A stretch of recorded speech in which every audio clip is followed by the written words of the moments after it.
It's time for Cats Talk Wednesday. Small town and big city joined forces. Benny Hardy of Lynch, Kentucky, and Terry Brown of Louisville, Kentucky, team up to give you free-flowing, laid-back sports talk.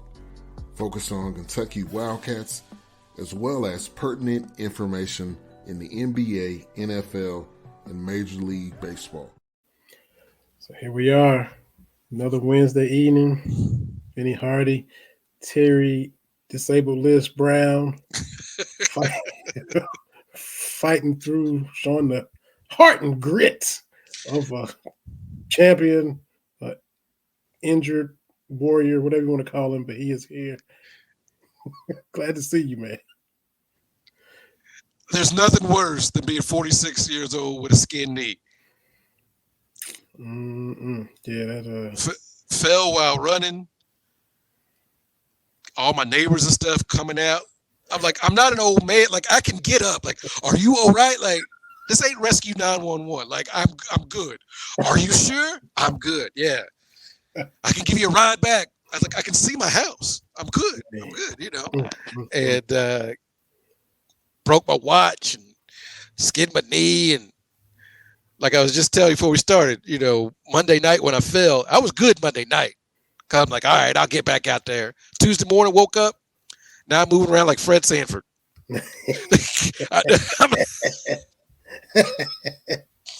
Oh, man.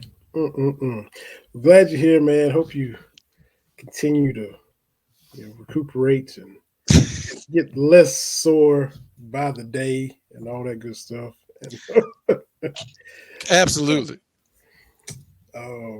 Brought to you by the BS3 Network.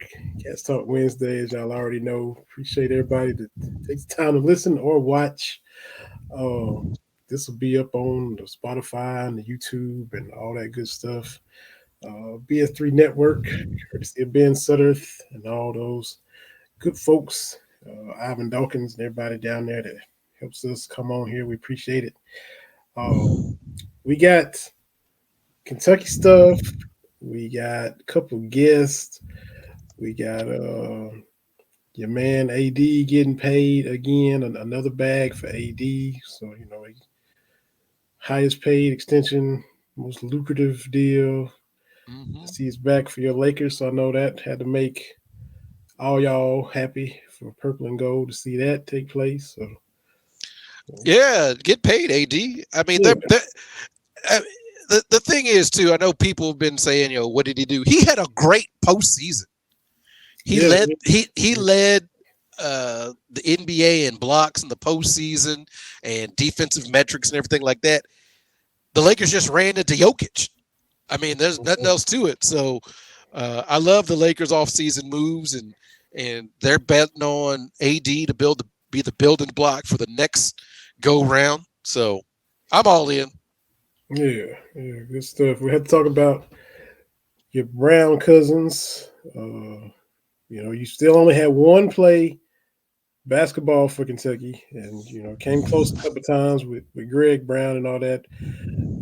But you got two cousins on the football team this year. You know, Berrien did his thing as a freshman. Even with the offense that wasn't really clicking like they hoped, he still had about 50 catches and some yards and some explosive plays. So you got your cousin Berrien coming in. You got your other cousin, Anthony Brown, freshman, nephew of John Legend. And, you know, John's supposed to be coming to a game, so that'll be cool. So you got two Brown cousins on the football team.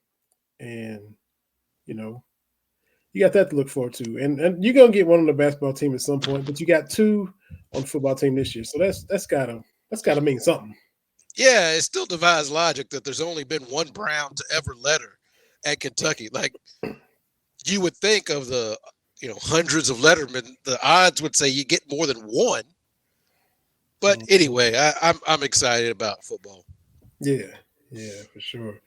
And I got to talk about another Brown. Is he family? Maybe he is, maybe not. Kevin Brown, not the Kevin Brown that was the pitcher for the Marlins back in the day, but the Kevin Brown that's the broadcaster for the Orioles. The homeboy, man, they got suspended And all he did was just state facts. It was the stuff he said was on the prompter. It was on the screen. He just basically paraphrased what was on there. The Orioles, we're not big MLB people. First of all, hat tip to your lovely wife. Y'all's Cubs took 2 out of 3 from the Braves. So let me start with that. Let me acknowledge that y'all got us up there in Chicago. So well, in what you had said a couple weeks ago, if the Cubs just put together a little bit of run, they can be right back into it. And in 2 weeks' time, they've gone from like 8 games out to 1.5 games out of the division lead. So, yeah, taking care of the Reds, they beat the brakes off. They beat the brakes off. 20 runs and 16 runs. Yeah. Like, look, we're not gonna be popular in our home state for the way we feel about the Reds, but like I said, they all this happiness and joy, and here they are falling back kind of hard. Losing, getting swept by the Nationals. The Nationals are garbage. I mean, the Marlins aren't great, and now they just lost the series to them. So it's like you said, they had their fun and started getting real chesty, and now they're starting to kind of get real quiet again. So, they haven't won a postseason series since 1995. Right. In my adult life, they've never won a postseason series. And they won that series, and I think they got swept by the eventual champion, Atlanta Braves, that year. Oh, but this Kevin Brown, all he's doing is talking about the Orioles haven't had good success in Tampa, in Tropicana Field. They lost so many series. You have to go back to whatever year.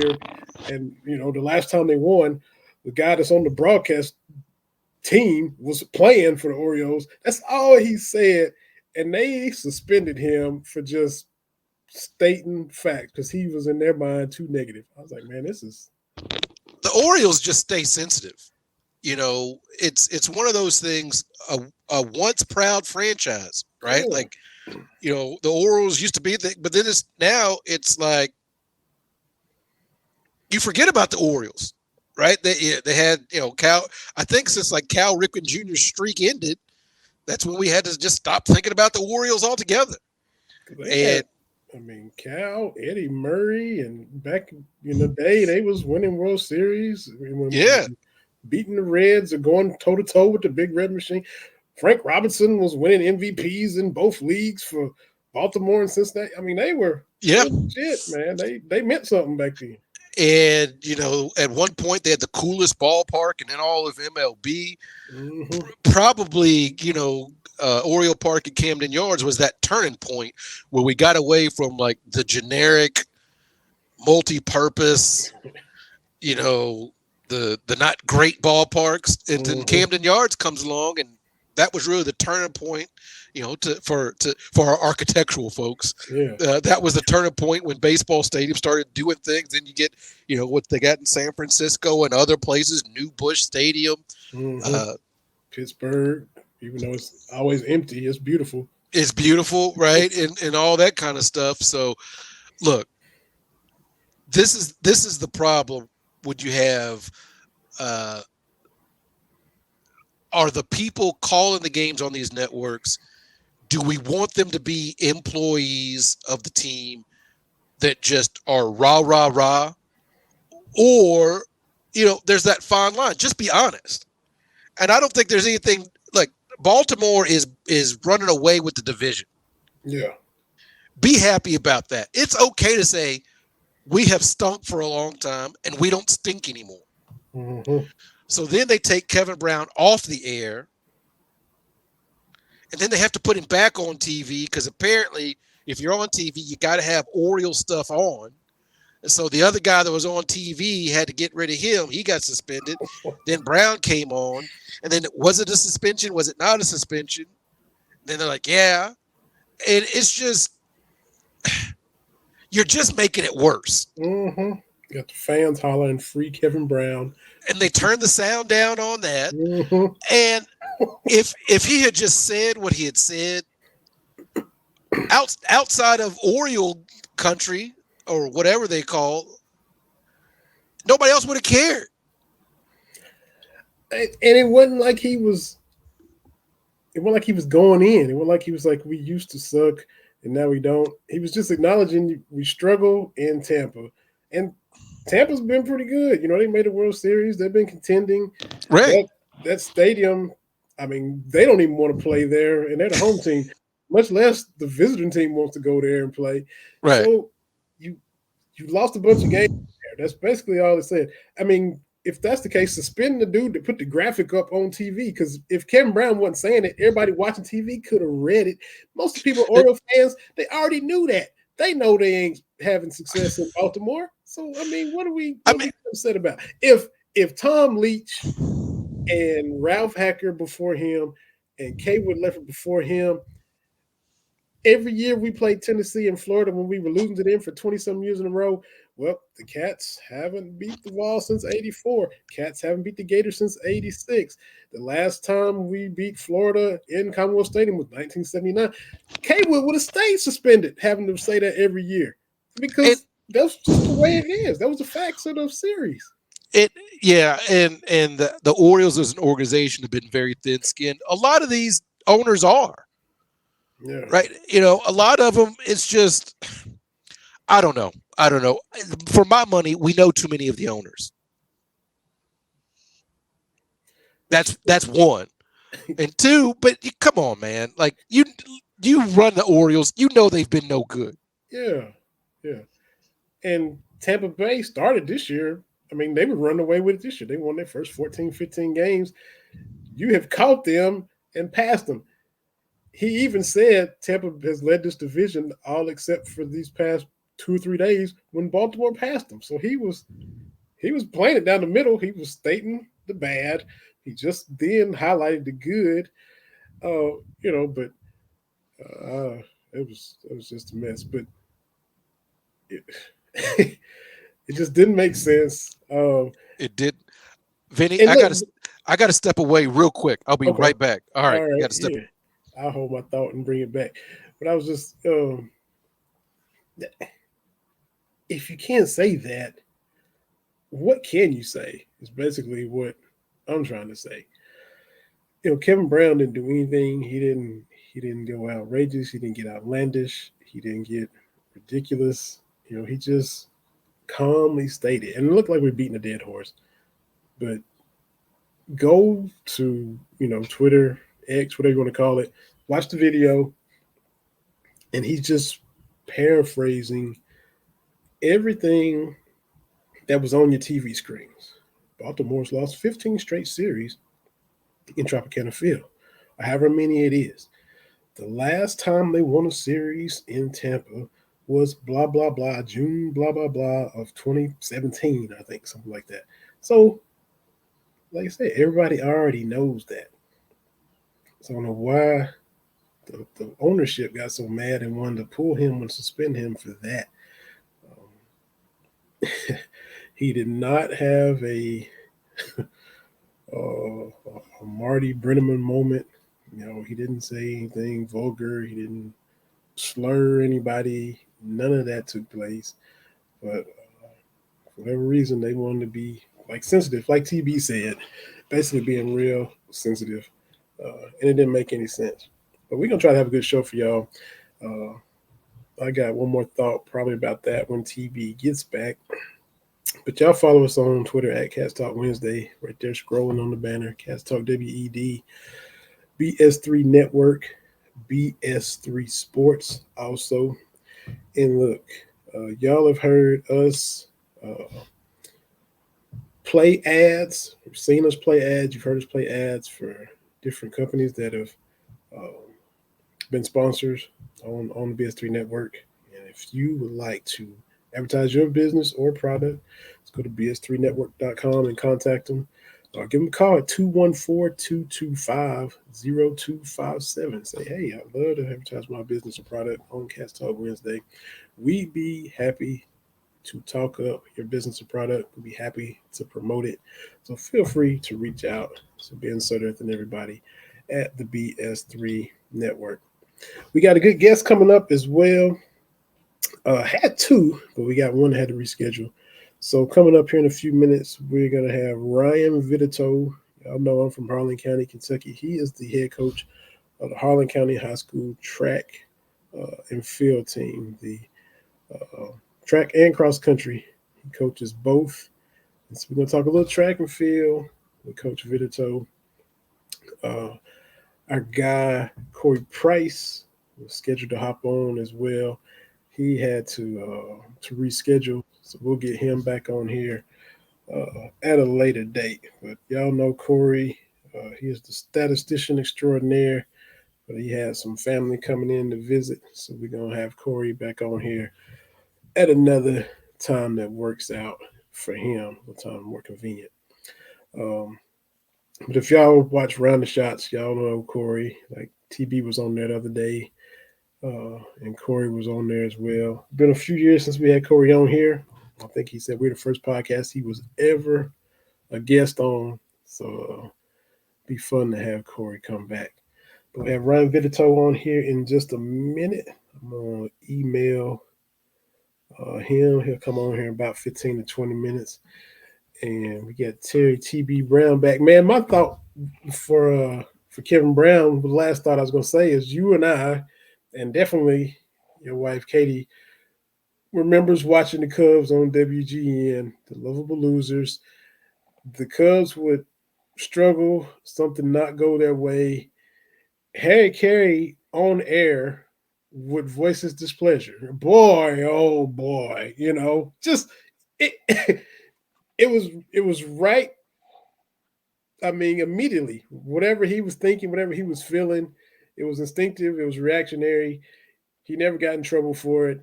The Cubs fans were disappointed, and it was a gut punch. Whoever struck out in the ninth, or whatever opposing player hit a gut wrenching go ahead walk off home run against them. But we grew up with Harry laughing. Oh boy, oh the Cubs had it and they let it get away. Oh, and Steve Stone would chime in. So I just can't believe that they got that butthurt about what Kevin Brown was saying. That was crazy.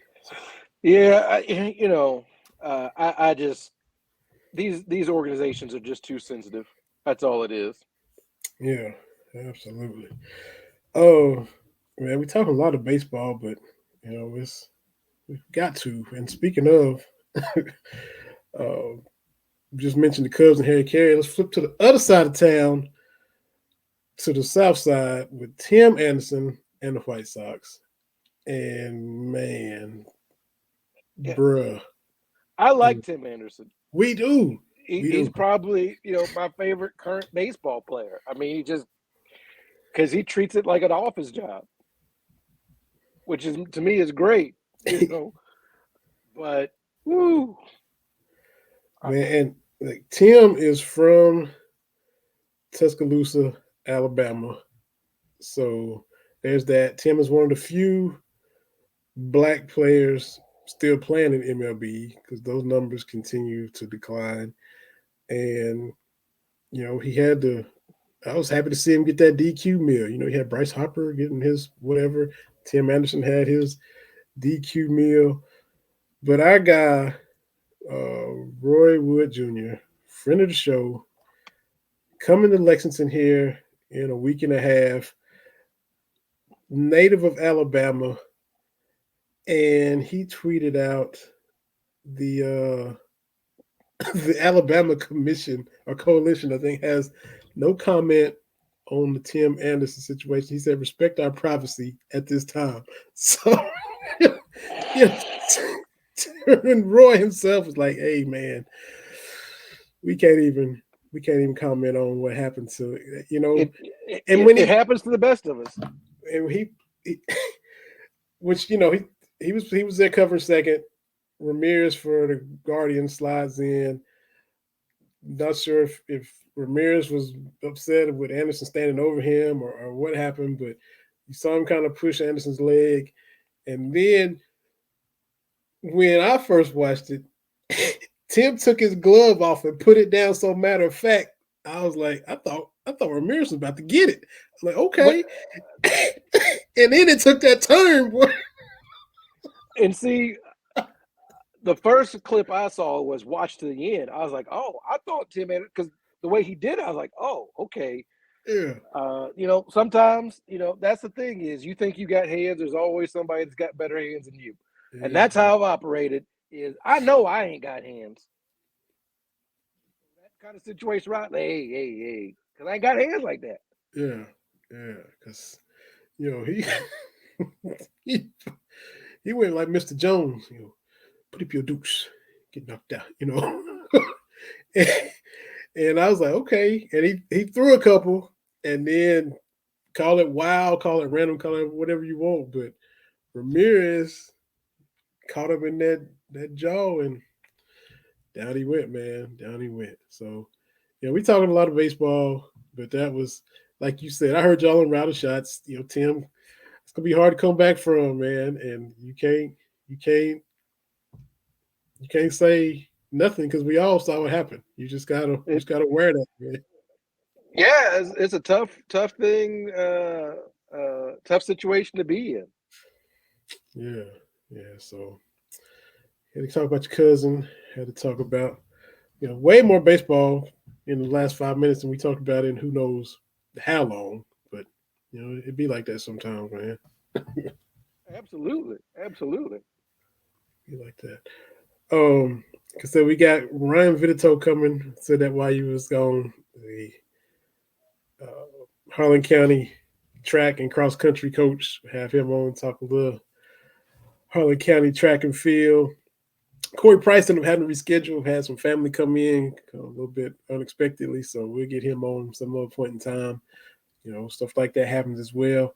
We mentioned our homie Roy.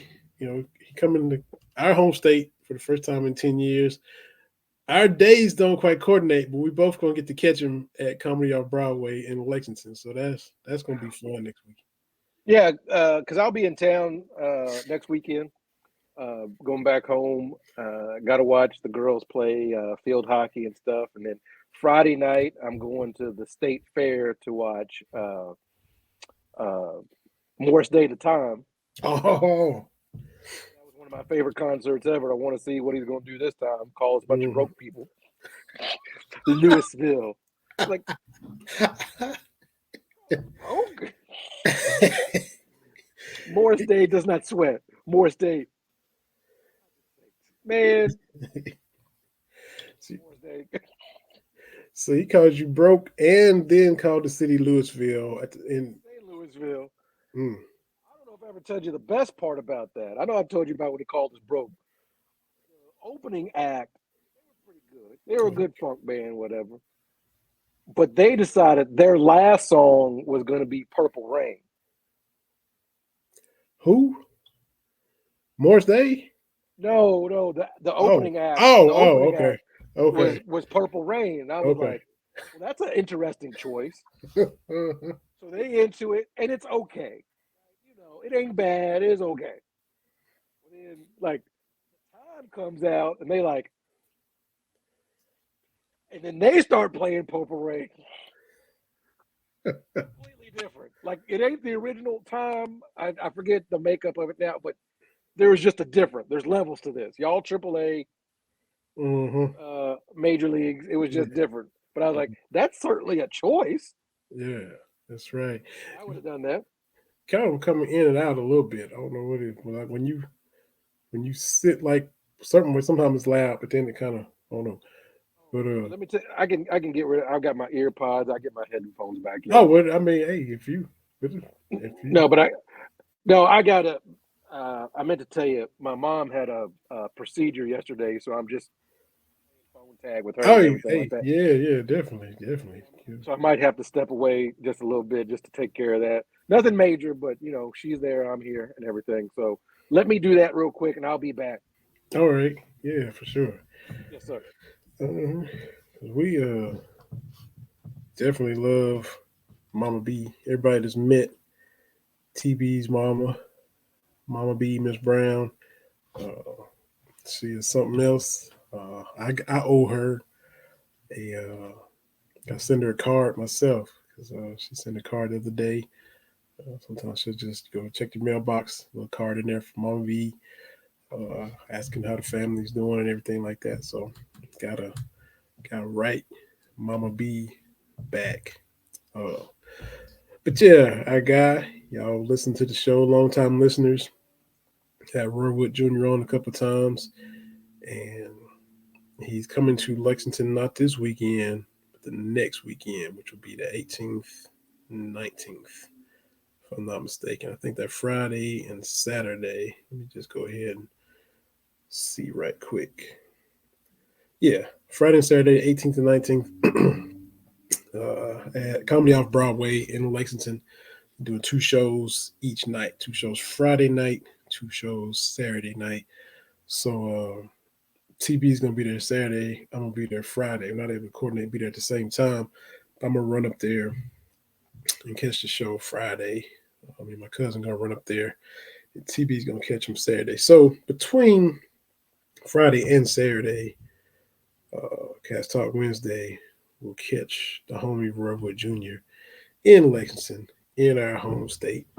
Uh, when he first put the tour out, and he was just in Cincinnati, so he was just up the road, just across the river from Kentucky, on his a few tours back, a few stops back. But when he first put out his cities, I was probably gonna go to Charlotte or Atlanta and catch him either one because where I'm at, I'm like a 3 hour drive from anywhere. Be to Charlotte, be to Atlanta, be to Nashville, be to Birmingham, be back to Lexington, all of that. It's a 3.5 hour radius.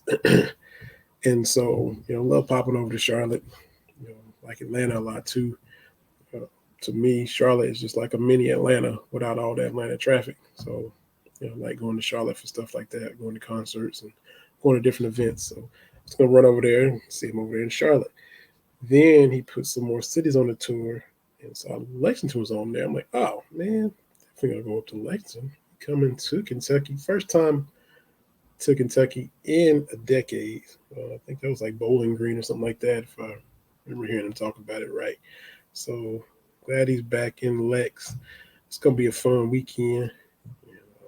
If y'all up there, swing by on Friday or Saturday, y'all see TB and I up there at the Broadwood Junior Show next weekend. We'll get this email out to Ryan Vitatoe. He'll be ready to come on here in just a little bit. So we'll do that. And we'll play a little promo for some of these other fine shows that are part of the BS3 network. You've heard us talk about them from time to time. The other day, TB and I both got talking about marriage, relationships. He's talking about sometimes the husband, you have to be one of the pips to the wife, let your wife shine. So we'll play a little promo for Marriage is Real, which can be heard here on the BS3 network. That's why we here on this platform. Marriage, a loving splendor, a daily grind. Such is the case when Damien and Jamie get together and chop it up, for marriage is real. Let's just lay it all out here. Let's just be real with it. Join this wonderful couple who keeps it real and always in love. BS3 Network proudly presents Marriage is Real, where love is the only thing that matters. Live every Tuesday at 8:30 Central.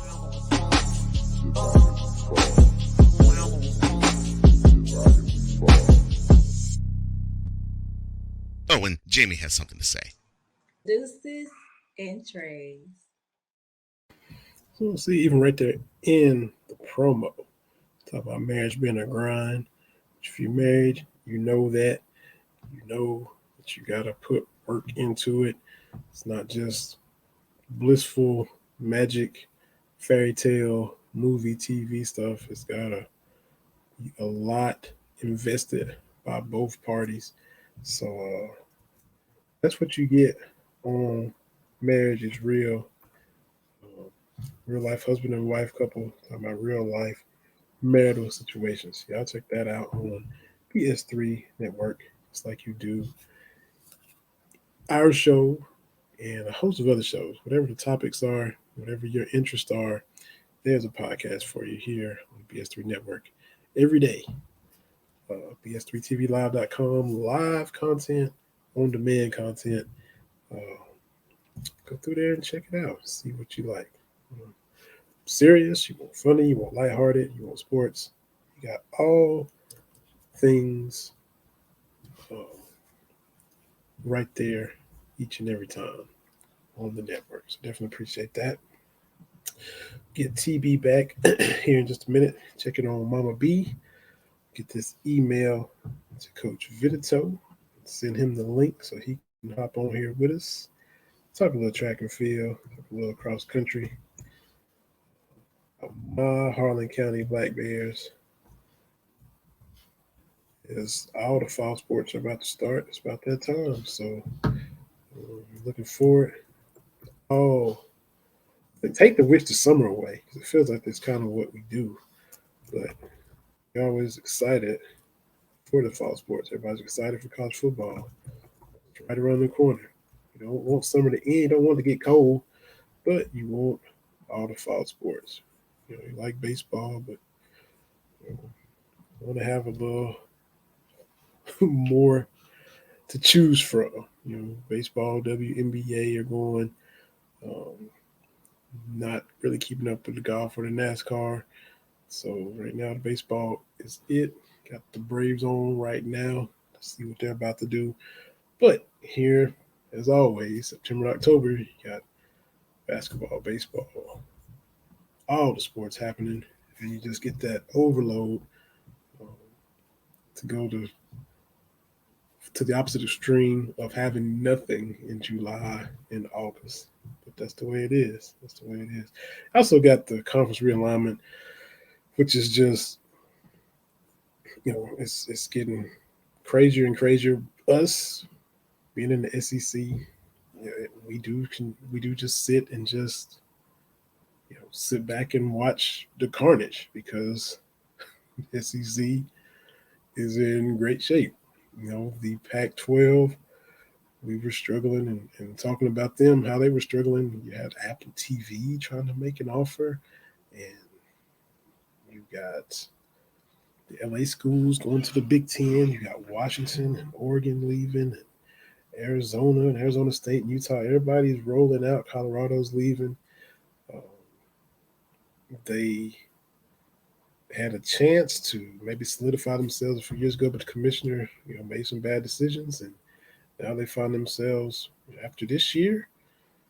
This is the final year of the Pac-12 as we know it, and who knows what they do from there. You've been hearing all this stuff about super conferences for a long time as the Big Ten and SEC acquire teams. The SEC, though, they're in good shape, and I don't think they have to, nor do I think they will be in a hurry just to expand just for the sake of expanding, just because the Big Ten made these moves, and they have schools from coast to coast. I don't think the SEC feels like they got to make some knee-jerk reaction just because that's what the Big Ten is doing. Oh, they got Washington and Oregon. Oh, we better go out and do this. No, they're fine. Oklahoma and Texas are coming, and just be calm. And if you feel the need to make a move, fine, but you don't really have to. They're selling this coast to coast stuff in the Big Ten. You got Rutgers on the East Coast. You got Oregon and Washington, USC, UCLA. Got football in the Big Ten nationwide, but that's and that doesn't really move the needle. The SEC is still the best conference. At the end of the day, the SEC is more than likely still going to be the one winning a national championship. Ohio State, if you kick a field goal last year, then you're in position to win a national championship. But you missed that field goal that could have beat Georgia. Best chance to knock Georgia off during that run. The teams from out west hadn't been bringing anything to the table as far as the playoff was concerned anyway. You had Oregon making it to the championship against Auburn that one year, but outside of that, can't really remember them doing much of anything. Um, so when you just boil it down, maybe, playoffs may expand to 12 teams, fine. At the end of the day, still going to be the SEC, more than likely, the last one standing. When it's all said and done, that last Monday, because the championship's on Monday, that Monday Night Football when college takes over. So it's just the way that it's just the way it is. So just sitting, coach on here right now. Just sending the email. Try to have him any second. And we'll get TV back as well. Just gonna double check, make sure I sent it. I think I did. Let's see. Yep. So I think we talked about Tim Anderson. We talked about AD, fall camp, Kentucky.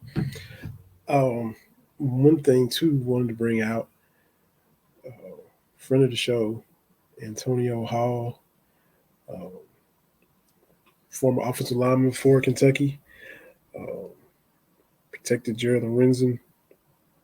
Low key, one of the, he's going to be in the conversation. One of the best offensive linemen to play for Kentucky. Had a legacy recruit. His son, Nick Hall, is a UK offensive lineman on the team, and unfortunately has had an injury. They haven't really been specific about what the injury is, but know that it looks like he's going to be lost for the season, maybe longer. They haven't really come out and said if it's, how much more beyond season ending the injury really is. Is it season ending? Is it career ending? They haven't said, but there was talk of a medical red shirt.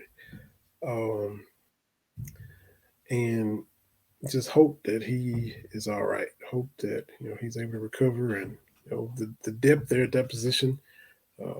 It's a hit when you talk about Nick Hall. Not sure how much he would have played or how long he would have played, but he was in the mix as Kentucky looked to kind of revamp the big blue wall and get it back to where we've gotten accustomed to it being.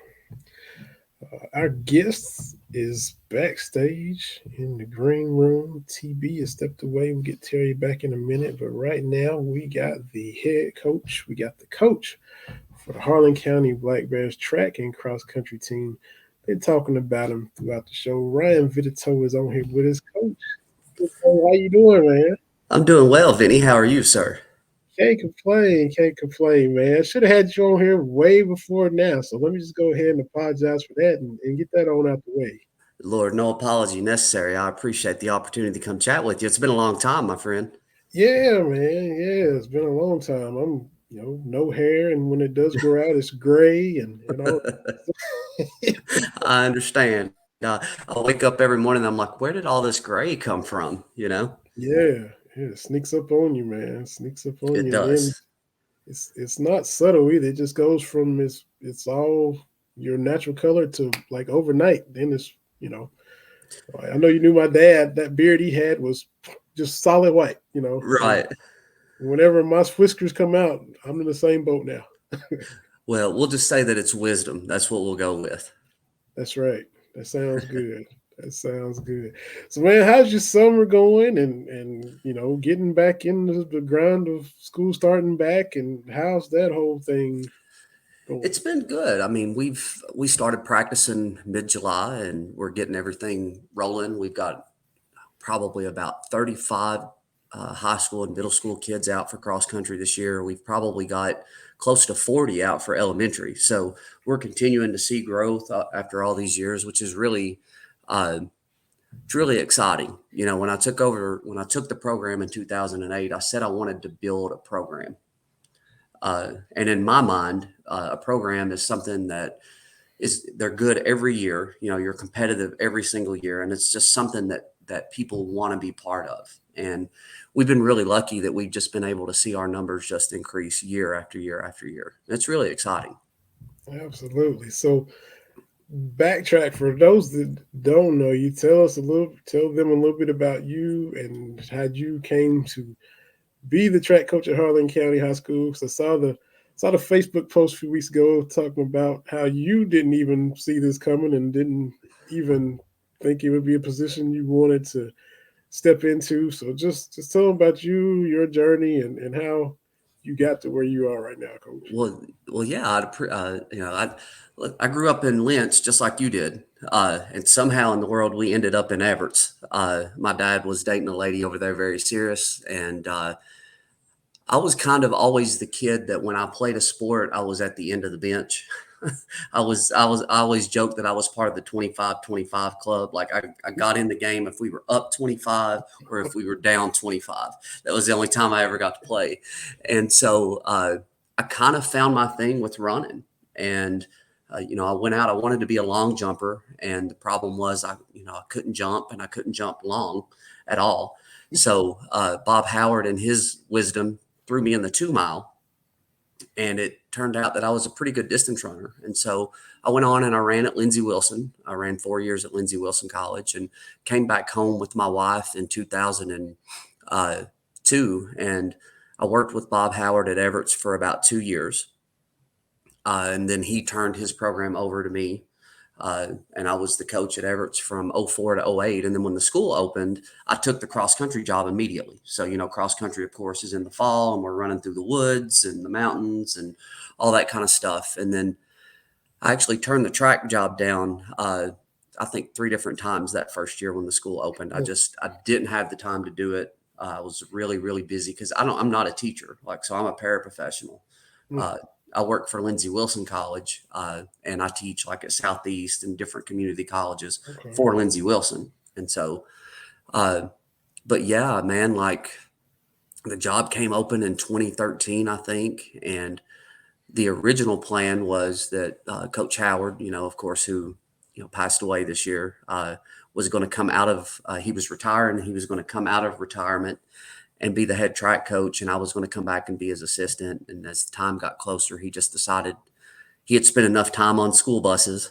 And, they basically said, if you don't take it, we're not going to be able to have it. And so I took it, and no pun intended, just tried to run with it. And, we've had some good years so far. Yeah, for sure. I saw you, which we got your Twitter handle or X or whatever they call it. I'm still going to call it Twitter. Me too. Got your Twitter information and, scrolling across the screen there for everybody that watches on YouTube and Roku. But you don't tweet out a lot. But last year you tweeted out your qualifiers for state. Mm-hmm. And so how did that go this past year? The last 2 seasons in track alone, we have qualified 56 kids for the state championships. So that's just huge numbers. Year before last, we were sitting in trophy contention at the state meet until the last 3 events. And then we got bumped from, I think we were sitting 4th, and we went from 4th to 11th. But we've turned out, I think we've earned probably 21, 22 medals in the last 3 years at the state championships. We've had some all-staters. We've had some kids that have done really well. The thing that I'm probably most proud of, and I feel weird, I feel like I'm bragging, but I'm bragging on my kids. I'm not bragging on me. But what I'm most proud of is we've had 46 kids that have signed college scholarships from Harlan County High School in track and cross country. And that to me is, working with kids and seeing them earn the opportunity to have a life-changing opportunity. I mean, basically, is something that's really rewarding for me. And I try to focus on those kind of things more than anything. Mm-hmm. Yeah, that's a good way to look at it for sure. You mentioned more and more coming out. So how do you decide who should be where? Maybe you got a cross country kid that thinks they're a sprinter or vice versa? And how do you say, well, I think you might be better suited to maybe move over here? How does that conversation happen, and how do you oversee all of it? Because you got so many events and so many kids. How do you get yourself where you need to be? You can't clone yourself. How do you get it all done? Well, I will tell you this, since 2013, my hair has gotten considerably thinner since I've been coaching track, because it's just organized chaos. It is. And I've always made it my rule, Vinny, that I never cut anybody. And again, it kind of goes back to my experience growing up. I want kids to feel like they have a place. I want them to feel like they're part of something.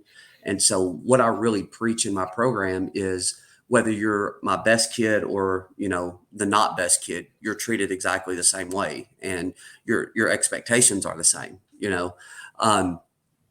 So I just tell them all when they first come out at the beginning of the track season, I'm like, look, you can tell me what you want to do. We'll try you there, but I need you to have some trust in me that I'm going to put you where you're successful.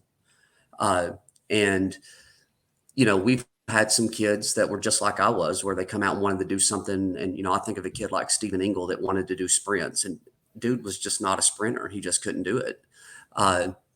Not at the ability that he had for distance running. And he ended up being, his name all over our record board before he graduated. So it's just, really, I work really, really hard to just try to build the trust with my athletes and just say, like, man, I'm going to put you where you're going to shine.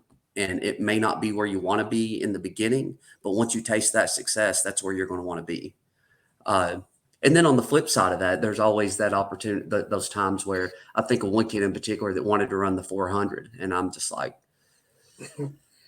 you're not a 400 runner. And then finally, in a moment of desperation, I put him in, and he broke the school record, and he come across the line. He didn't miss a beat. And he just said, "Told you, coach." And I was like, all right, you're right.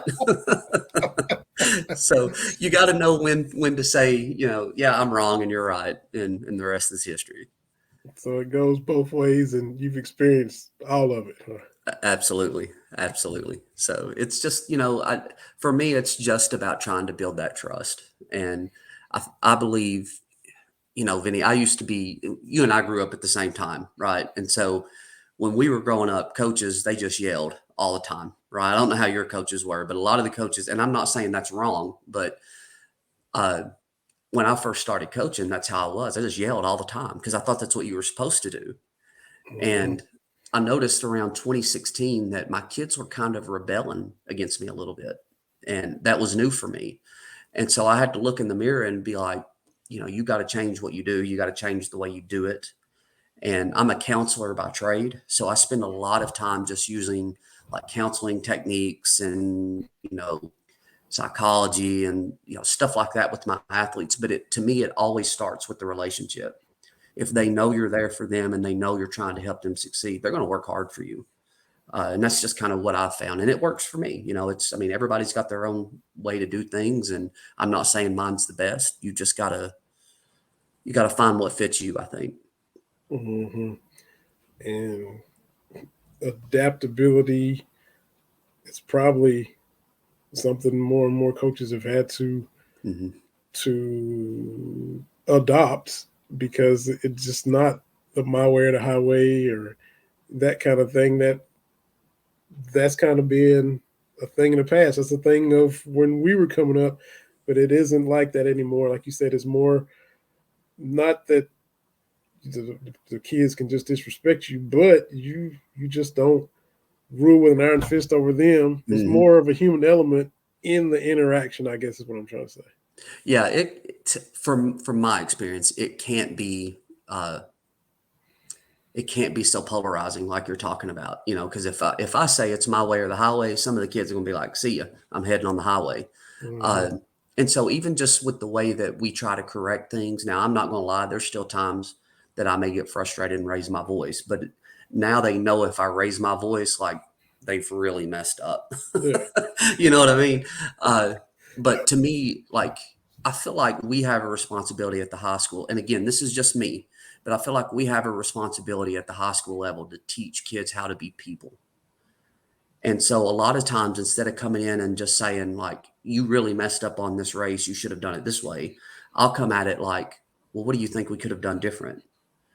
And just giving them the opportunity to learn how to communicate and say, I don't like what I did with my first lap, or I don't like, and then we just kind of like, I value their input. And kids seem to really, especially this specific generation, they really seem to get that. They appreciate that. And again, that's just what I do. That's just how I do it. Excuse me. So, let's see. The Bobby Knight kind of way is you can't be that way anymore. And like you said, when you're raising your voice all the time, they tune out and rebel. Now, when you get that heated tone, or they're like, oh, and it's more beneficial, more gets done because they're like, oh, I've pushed him to the point where he's having to really get on me instead of just tuning him out because he's just been yelling at me all season long. So even there's pluses all the way around. I mean, it's better not to be that way, but when you do have to get that way, it gets their attention a little bit better.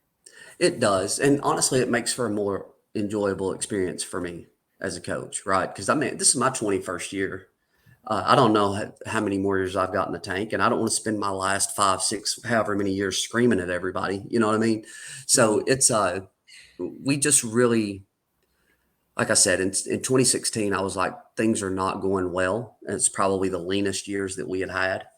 And I was like, the first place, because as a counselor, I'm a behaviorist. And when things aren't going well, the first place I look is in the mirror. Like, that's just how I am. And so, and I preach that to my kids as well. If you want different, it starts by looking in the mirror. Like, you've got to make that change. So it's just, I ain't gonna lie to you. I've broken some clipboards in my day. My kids, the older kids love to get together and talk about, you remember when Coach V, took his daughter's pole vault pole from her and threw it, that kind of stuff. But we just, I don't know. I just really want to just try to help develop people. And I just don't think you can do that anymore the way you used to. Mm-hmm.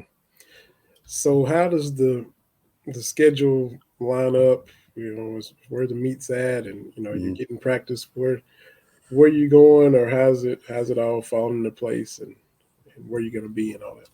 Well, we've had a real stroke of luck this year. There's 3 classes in track and field in Kentucky. Single A, double A, triple A, and we've been, been in the last 10 years, we have changed classes. I think I counted up today 5 times because we're always right on that line of being 3A versus 2A. And so if you think of it in terms of high school football, if you are in 3A, then you are, 5 and 6A in football. And we were always the smallest 3A school.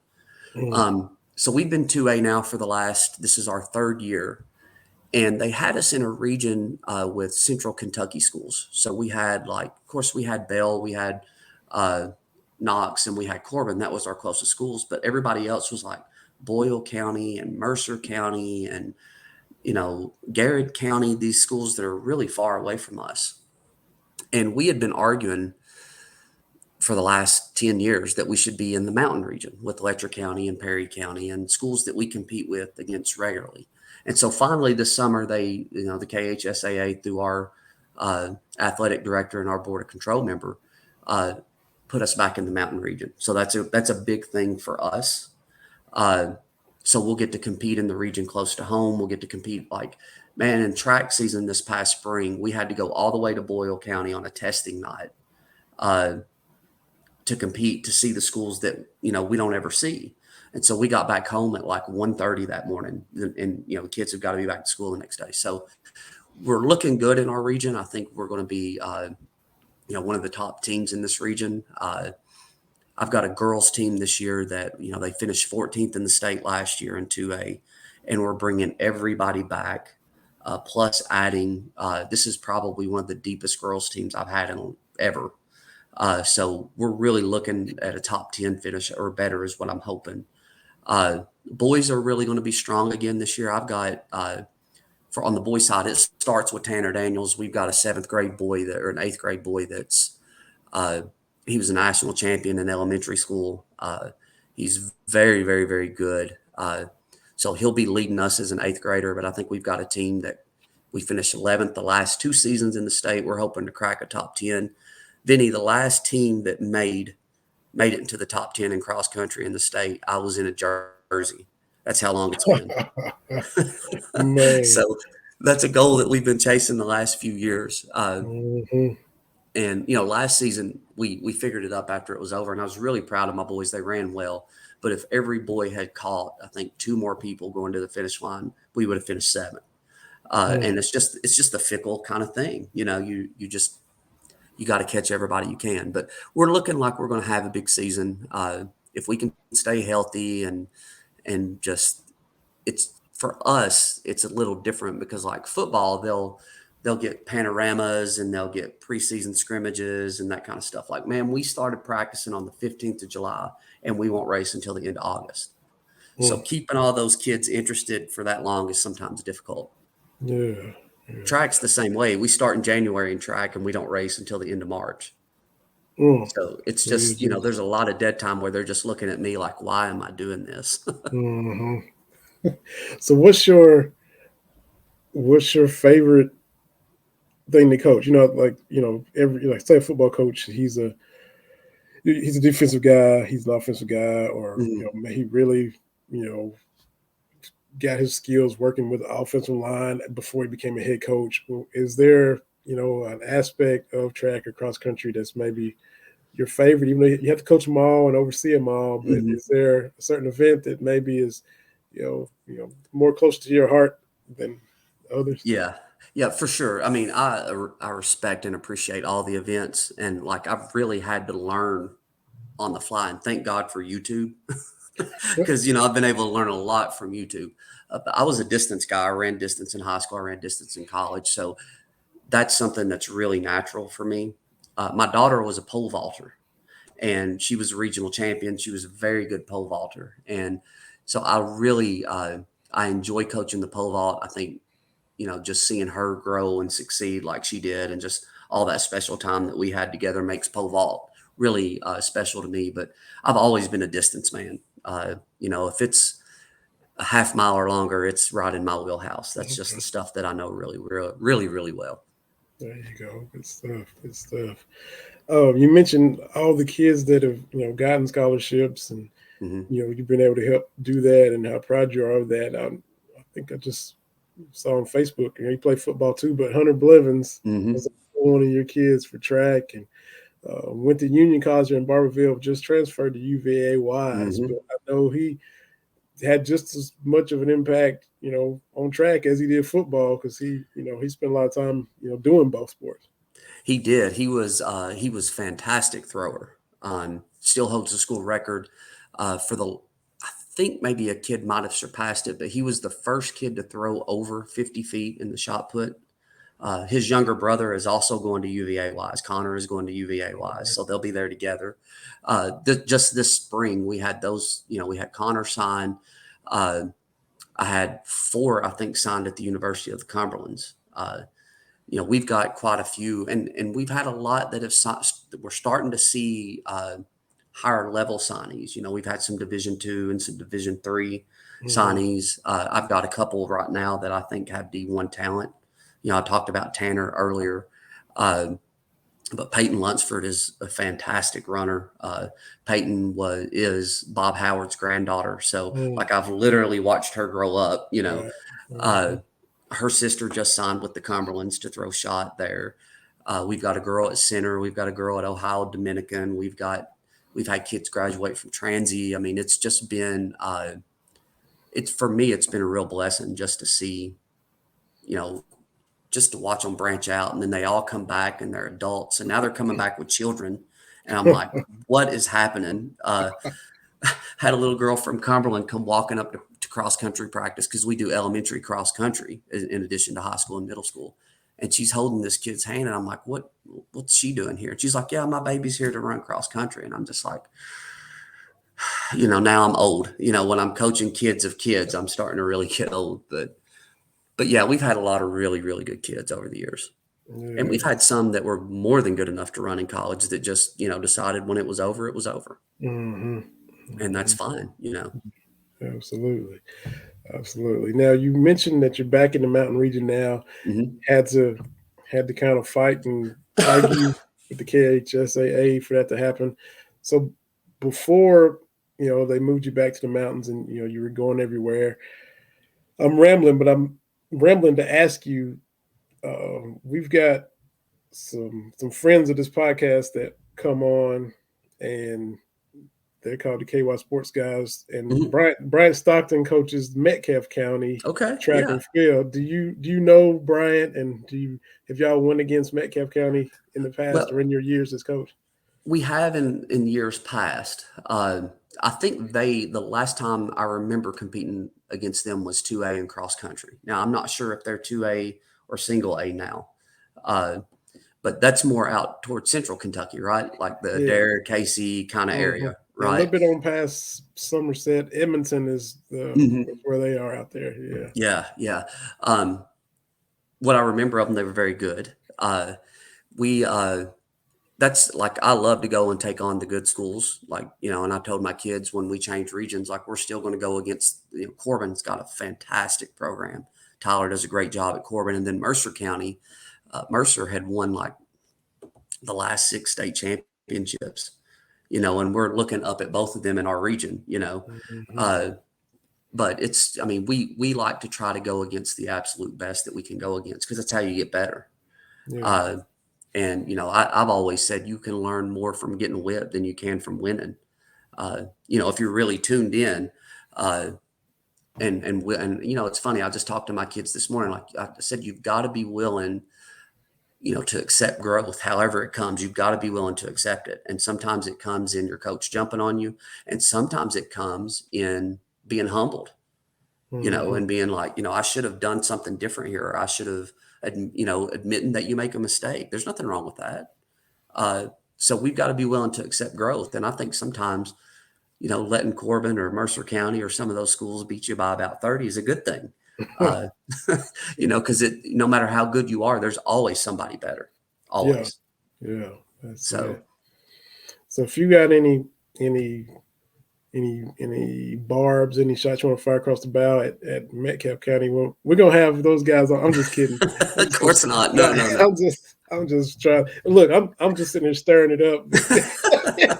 But I like those guys and definitely enjoy having them on the podcast. And I knew I wanted to ask you if you knew, Coach Stockton and those guys, because Mhm. we've had them on before, and it's him and Josh Hurt, who used to coach their girls basketball team. Mhm.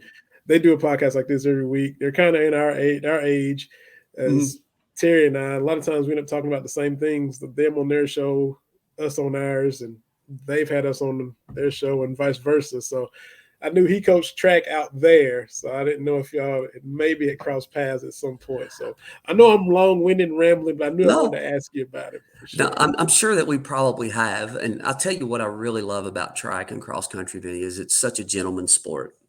Uh, and I tell people all the time, like, come to a track meet and you'll never believe, like, I've never had anybody that's come that's walked away and been like, that's the worst experience.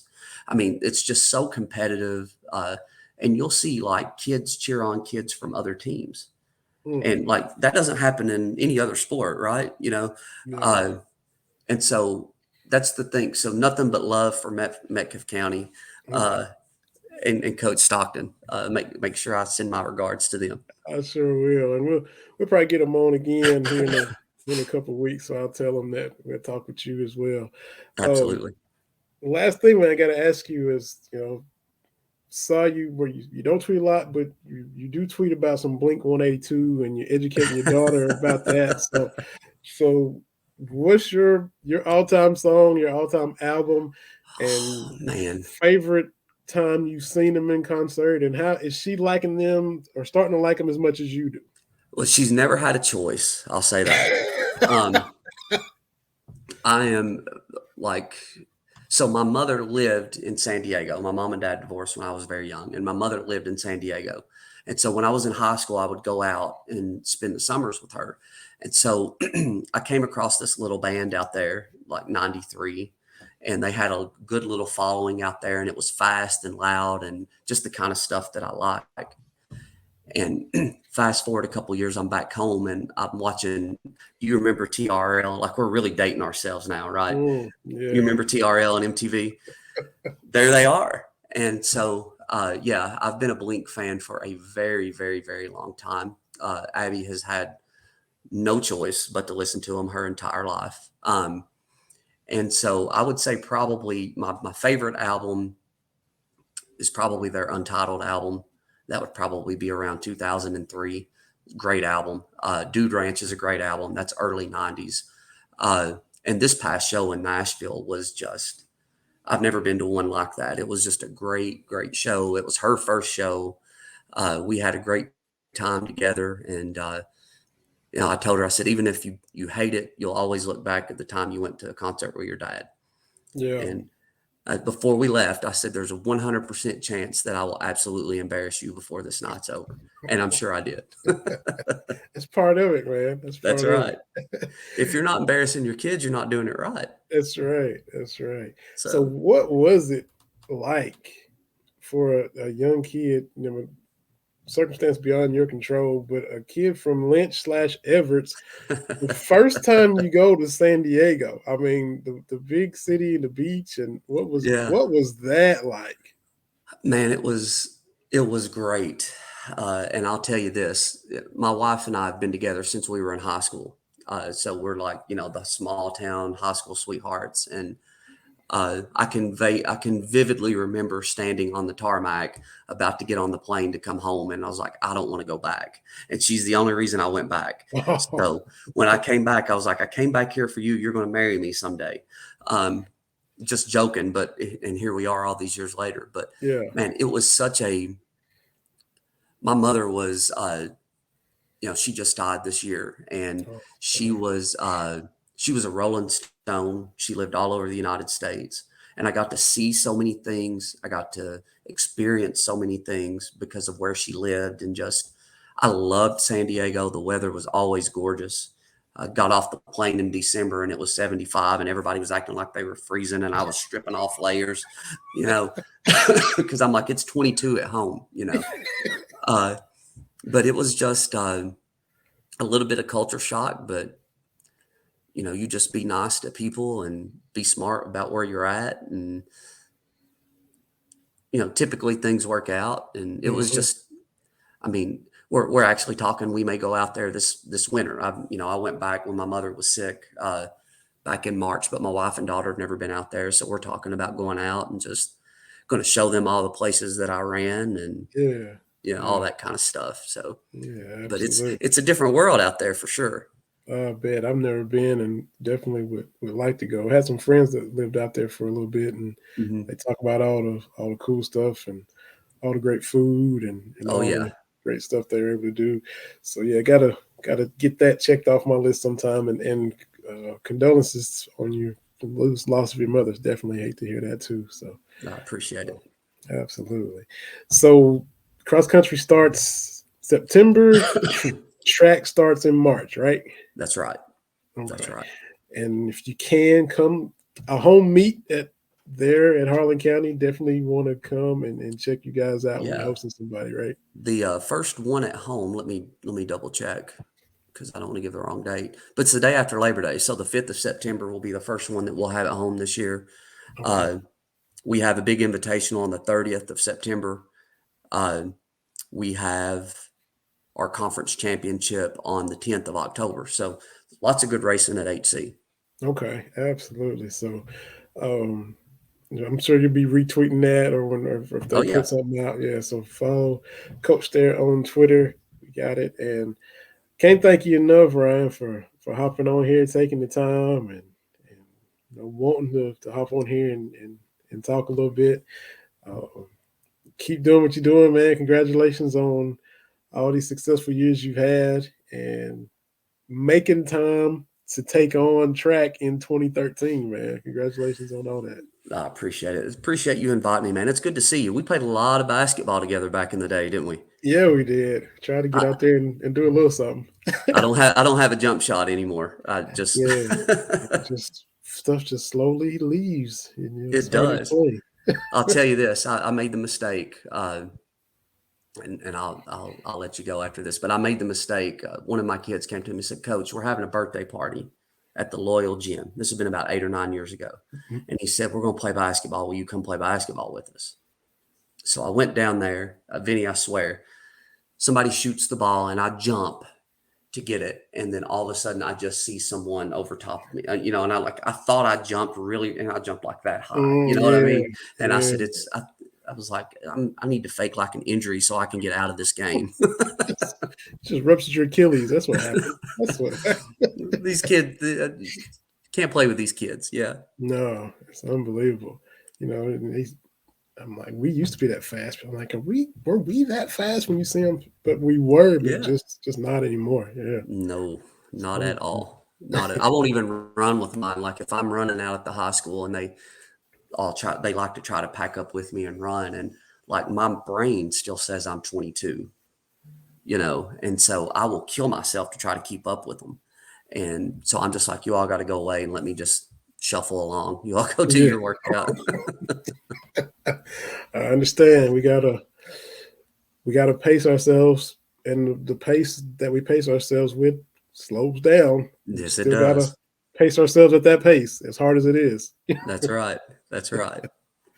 Man, Ryan, thank you so much, and definitely have to get you on here again for sure when your schedule allows and you got time. But wish y'all the best this upcoming season, man. And I got to try to get home and watch y'all for a home meet. Oh yeah, we'd love that. We'd love that. You just let me know. We'll hook you up. We'll give you the VIP treatment. Hey, I appreciate it. It, man. Have a good rest of the evening, and thank you so much, man. This was a lot of fun. All right. Thank you, Vinny. You too, buddy. It's good to see you. Hey, you too, Ryan. Thanks, right. Coach. Take care. To Coach Ryan Vitatoe, Harlan County track and cross country. I'll get up there and watch the Black Bears next time that they have a meet there in September. Season starts, and home meet, track, cross country, whatever y'all want to do. You're definitely going to enjoy it. I got to get up there. I go back for football games and basketball games, and got to go back and catch some tennis and some softball, some baseball. So my schedule allows for that. I got to get home and catch a track meet there at HC for sure. Got Debo Samuel back.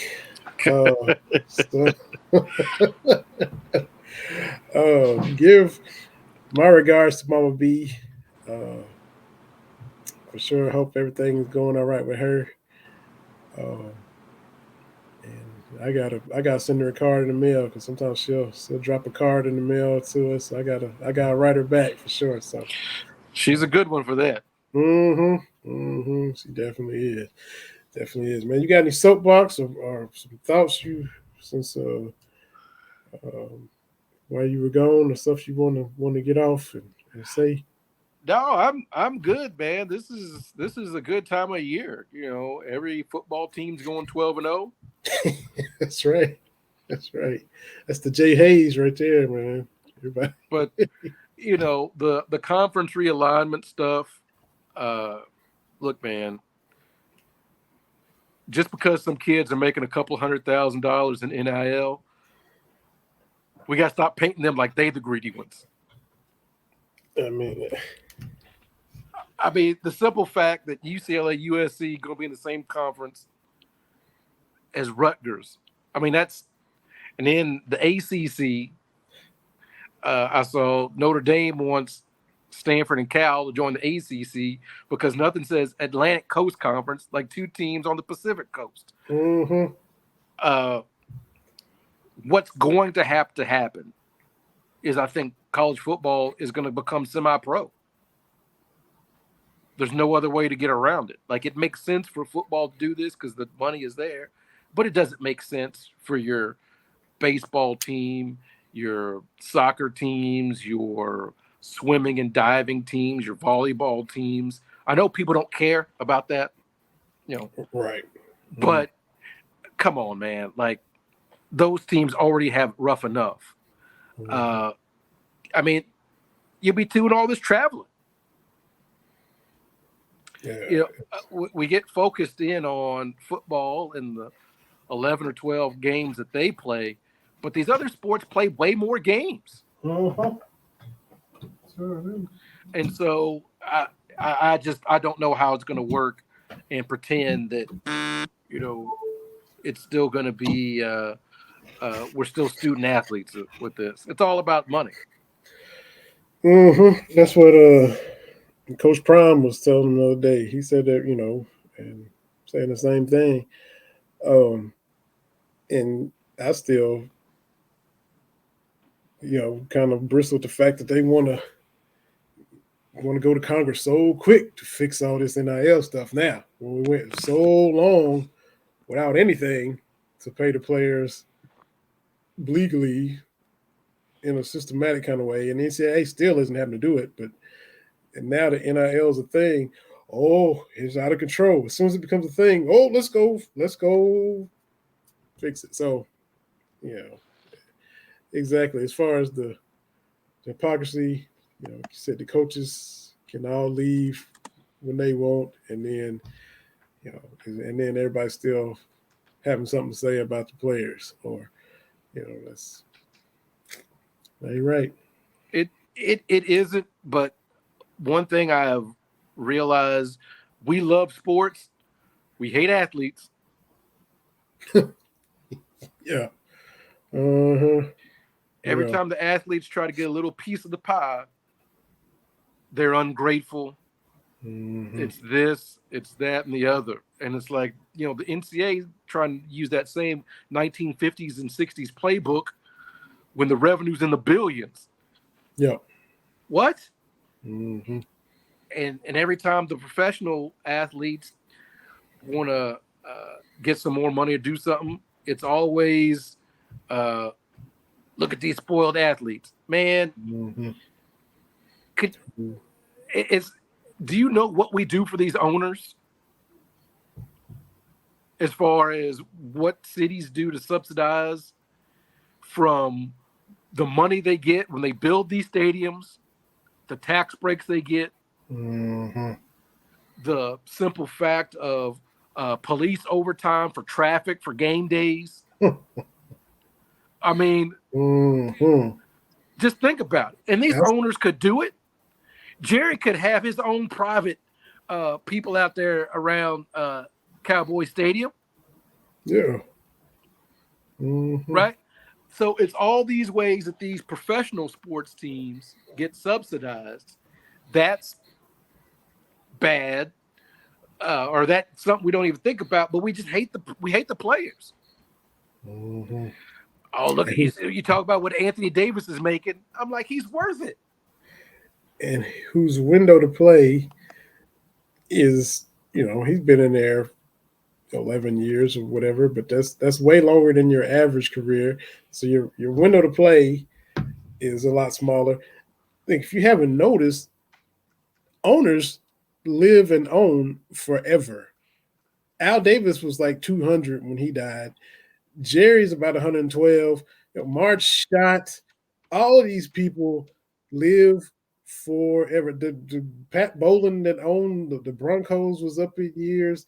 So they can own and make and not out here busting it on the field and getting the wear and tear and getting all the income. No salary cap, just year after year after year.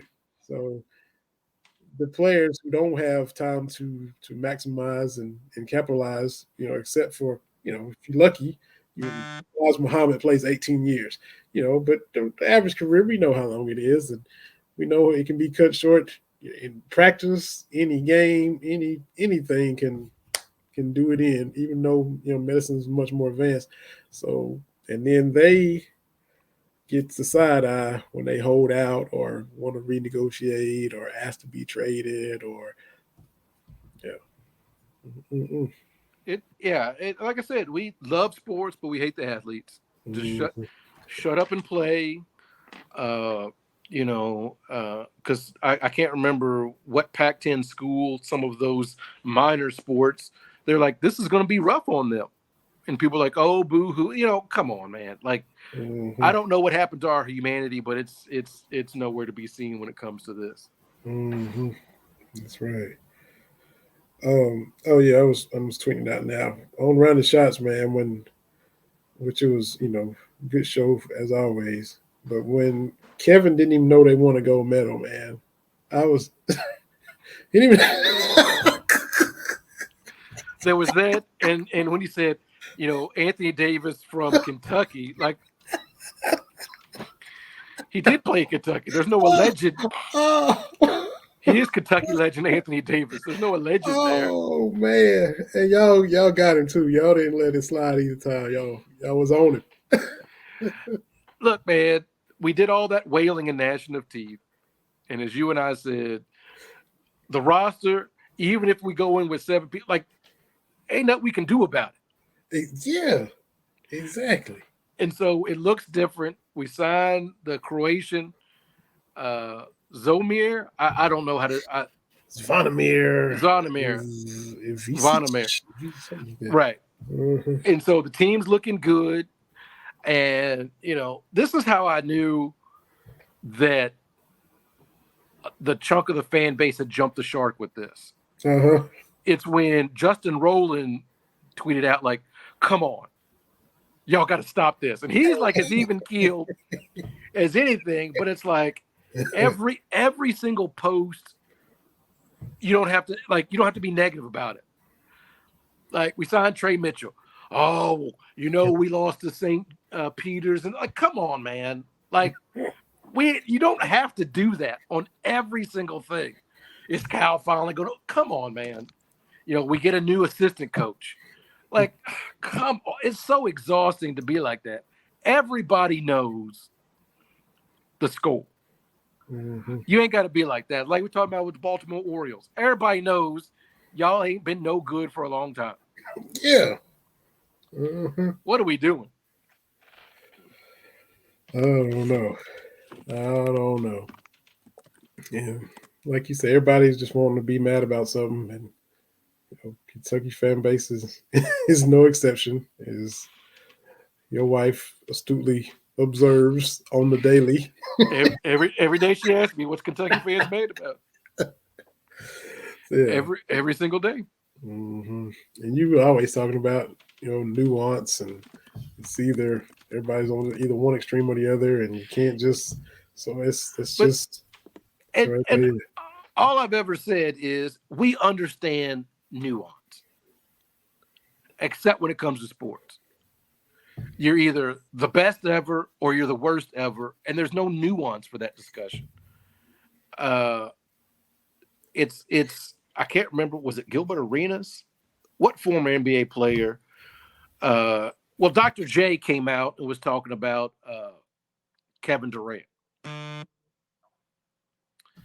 And he chasing rings or whatever.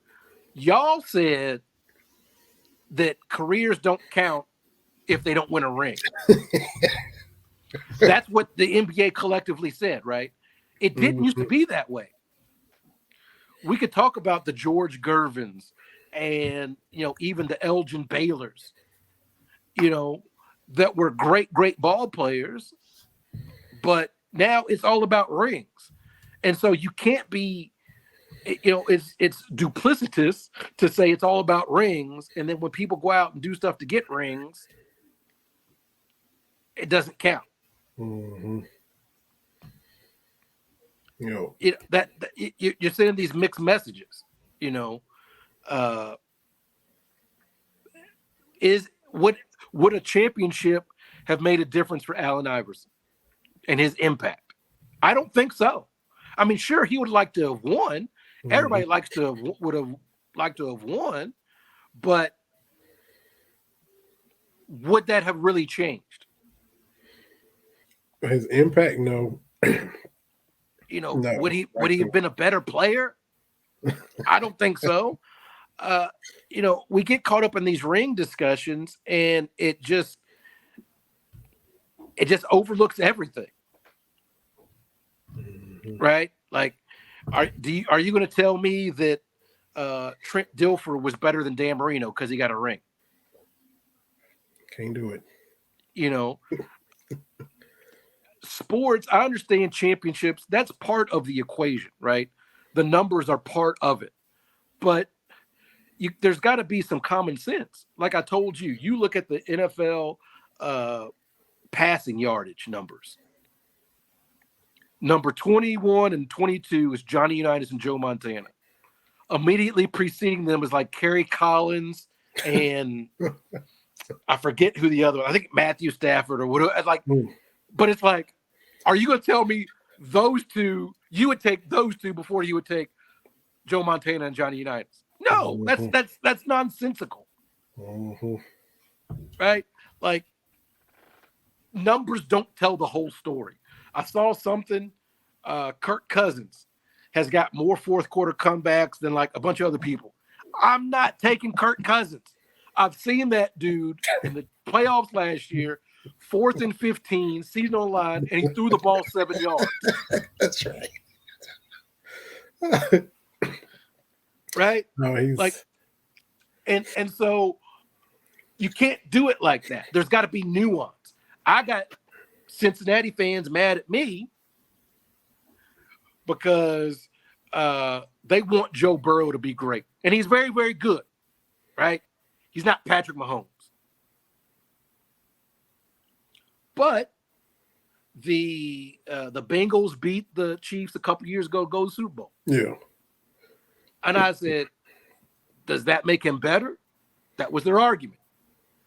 And I'm like, okay, Jimmy Garoppolo was the quarterback when the 49ers beat the Packers.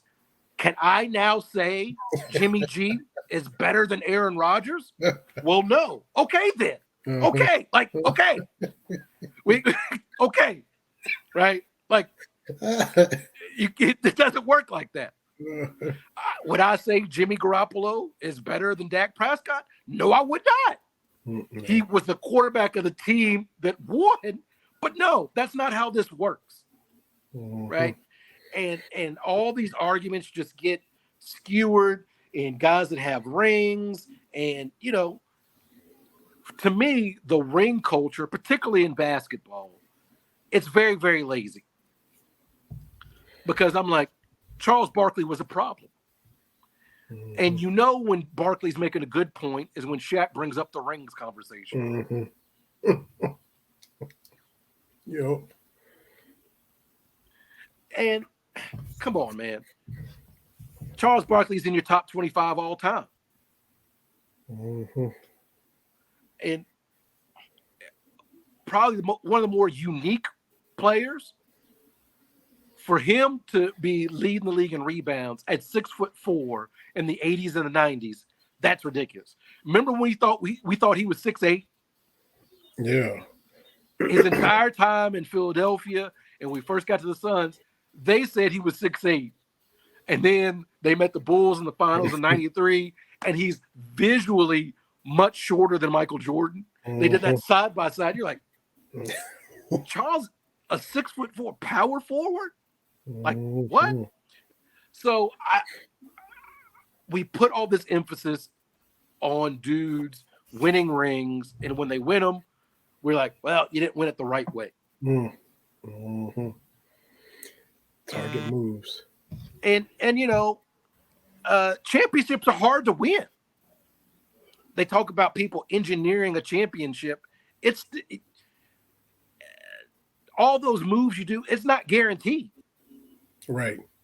You still got to go out and win. I don't care what you do to do all that. But anyway, that's my little soapbox. It's more about the rings. You're right, though. You're right. You know, Rod Strickland never won a ring, but you know he was no slouch. You know, there was some old clips of him on Instagram. It might have been the best below the rim finisher before Kyrie. I mean, the stuff he was doing. His layup package was tremendous. Yeah. Rod Strickland is one of those dudes that overrated or underrated, I should say. And he could barely make All-Star games. He should have been an All-Star way more than he was.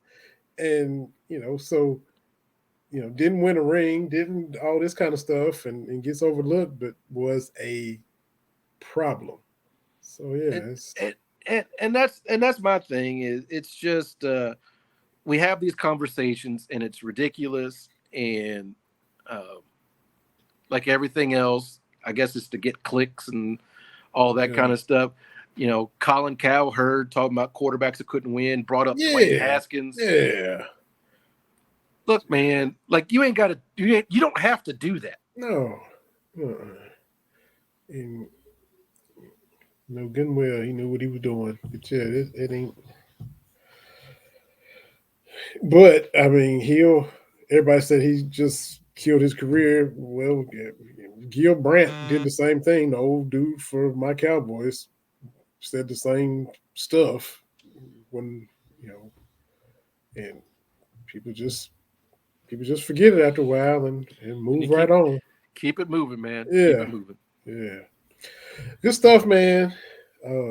Came through, fighting through injuries. 46 years old, skin in my knee because I fell down on the sidewalk. Come on, man. Licking wounds and whatnot, man. Hope you're back to 100% next week.